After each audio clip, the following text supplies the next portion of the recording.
আসসালামু আলাইকুম। আসেন সবাই একসাথে ইফতার করি। আমার বাসা ইফতারি কিন্তু 100% হোমমেড, এখানে কোনো বাইরে থেকে কেনা খাবার নেই। হ্যালো এভরিওয়ান, আমি রানী। আমার পেজ রানিস লিটল ওয়ার্ল্ড থেকে আবারও একটি নতুন ভিডিওতে আপনাদেরকে ওয়েলকাম করছি। আজকের ভিডিওতে আমি দেখাবো কিভাবে আমি বাসায় হেলদি ইফতার রেডি করে থাকি। আমি মূলত এক দিন এক এক রকমের ইফতার রেডি করি। আজকেরটা আমি ভাবলাম আপনাদের সাথে শেয়ার করি, যেহেতু আমার লং ভিডিও দেওয়া হচ্ছে না। এছাড়া আমি মনিটাইজেশনের ব্যাপারেও একটু কথা বলবো, কারণ ফেসবুক কিন্তু মনিটাইজেশনের রুলস চেঞ্জ করেছে। আপনারা কে কে জানেন? আচ্ছা, আমি রান্না করতে করতে আমি মনিটাইজেশনের ব্যাপারেও কথা বলবো এবং রান্নাটা কিভাবে করছি সেটাও আপনাদের সাথে শেয়ার করব।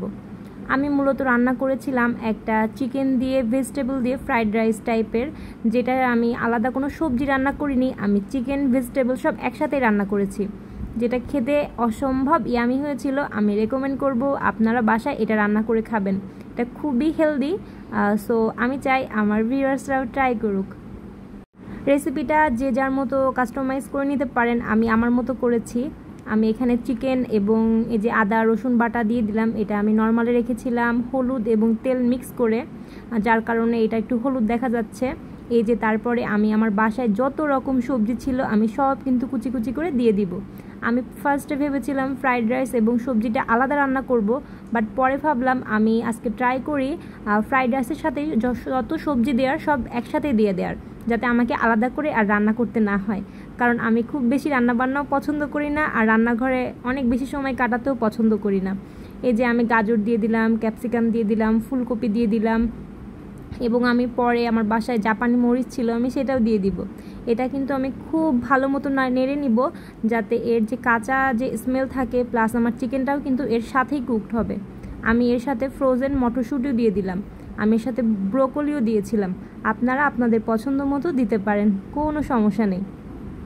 এই যে দেখতে পাচ্ছেন, এটাকে আমি ভালো মতো কিন্তু রান্না করে নিব, যাতে একদমই এটা কুকড হয়ে যায়, কারণ আমার রাইসটা আগে থেকেই রান্না করা আছে। তো এবার আসি মনিটাইজেশনের ব্যাপারে। জানেন এখন কিন্তু ফেসবুক মনিটাইজেশন নিজ থেকে ইনভাইটেশনের মাধ্যমে দিবে।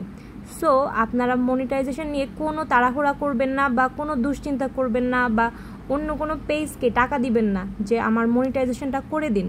কারণ এটা নিজ থেকে আপনার কন্টেন্ট দেখে ফেসবুকের যখন মনে হবে যে না আপনি মনিটাইজেশন পাওয়ার জন্য উপযুক্ত, তখন আপনাকে নিজ থেকে এটা ইনভাইটেশন পাঠাবে। তখন আপনি সেই ইনভাইটেশনটা অ্যাকসেপ্ট করলে আপনার স্টার সেট আপ বা মনিটাইজেশনের যেই সেট আপ সেটা আপনি পেয়ে যাবেন।